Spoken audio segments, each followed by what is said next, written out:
დედას პიცა ვარ მაგარი გემრიელია. ოღონდ მაგრამ იყვივით არ არის, მაგრამ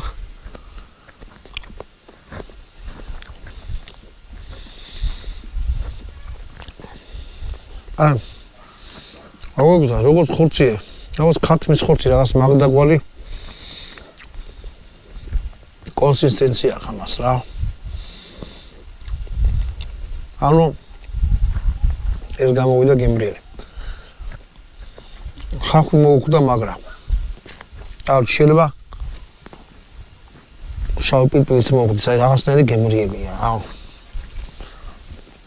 ახლა ვიყავ და ნისკს შევწავ შამპურზე და არაფრის გარეშე ვნახოთ რანაირი გამოვა. გამოვთ. მოკლედ.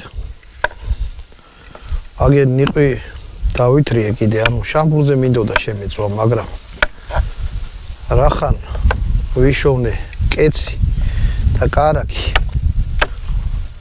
მოდი ახლა ბევრმა დამგმო, რომ ეგრე არ უნდა გაგიკეთებინაო რა. უნდა იყოსო კეცრეო და ნუ კარაკში უნდა გააკეთო და თუ გინდა ნამდვილი გემო გაიგო. უნდა გადავწყვიტო რომ ნამდვილი გემო გავიგო რა.